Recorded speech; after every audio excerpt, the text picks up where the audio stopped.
समझाएं मुझे कि क्या धांधली हुई, कैसे कंप्यूटर में ये डाटा बदल जाता है, मैं कैसे मानूं फिर निष्पक्ष चुनाव हुआ, मैं कैसे मानूं कि ये पारदर्शिता हुई है, मैं कैसे मानूं फिर, मुझे बताएं।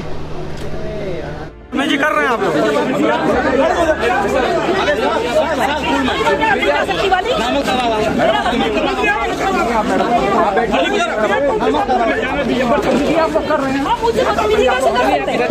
मेरे हस्बैंड को मिल नहीं सकती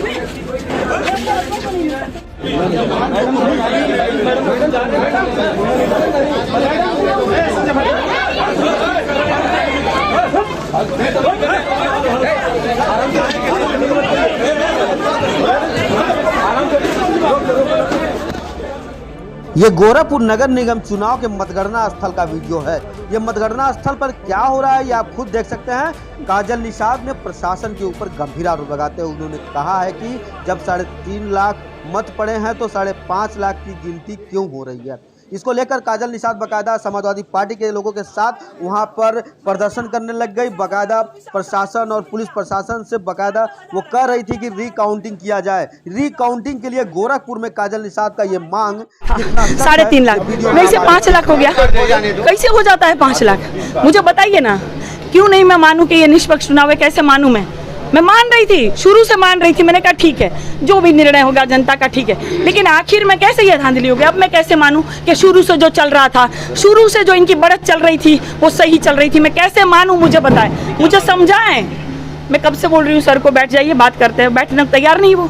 मेरे हस्बैंड को भी मार के लेके जाएंगे, मुझे धक्का मार के लेके जा रहे हैं जो महिला हमारी जो है पुलिसकर्मियाँ, और मेरे भाई को भी मार रहे हैं। कैसे मानूं मैं, बताइए? मेरे जैसी सक्षम महिला जो लड़ती है, आवाज़ उठाती है जनता की, उसके साथ ऐसा हो रहा है तो बेचारा गरीब गुरबा तो यूं ही मारा जाता होगा, ठीक ना? तो निषाद समाज पर करारा तमाचा है। मैं समझ गई हूँ कि निषाद समाज जो है वो किसी पद के लिए नहीं बना है, ये सिर्फ वोट देने के लिए बना है, मार खाने के लिए बना है। और इसी तरह हम लोगों के साथ चीटिंग होती है। जब काजल निषाद सबकी आवाज़ उठाती है तब ये हो सकता है। और पता नहीं कितने प्रत्याशी ऐसे करके चले गए होंगे बेचारे हार मानकर। कैसे मानूं कि निष्पक्ष चुनाव हुआ? मैं चाहती हूँ फिर से चुनाव कराए, फिर से करें, एक रात फिर से मैं बैठने को तैयार हूँ। करें एक बार फिर से ये शुरू करें, यहाँ दिखाइए। मैं सर को बोल रही हूँ कि बैठिए, सर बैठ ही नहीं रहे, सर बात करने को तैयार नहीं, सब जवाब देने को तैयार नहीं है। ये धांधली हो रही है, ठीक है? ये मैं कह रही हूँ या तो दोबारा चुनाव कराए, फिर से पूरा हो जाए, या पूरा निषाद समाज धरने पे बैठेगा, या मुझे सही से जवाब नहीं मिला तो मैं आप सबके सामने बोलती हूँ कि मैं आत्मदाह करूंगी, मैं अपने आप को खत्म कर दूंगी। क्या फायदा, कितना लड़ूंगी मैं, कितना संघर्ष करूंगी मैं? मुझे निष्पक्ष और पारदर्शिता वाला चुनाव चाहिए था। सुबह से मैं सबके हाथ जोड़ के बोल रही हूँ, पारदर्शिता वाला चुनाव करिएगा, निष्पक्ष चुनाव करिएगा। मैं कैसे मानूं कि सुबह से जो बढ़त बढ़ रही थी वो इनकी धांधली नहीं थी, जब आखिर में धांधली हुई?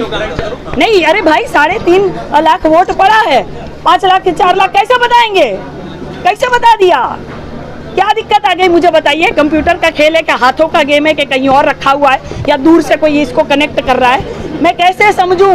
मुख्यमंत्री का शहर है मेरे भाई, मुख्यमंत्री का शहर है, कुछ भी हो सकता है, ठीक है? गरीबों का ये शहर नहीं है।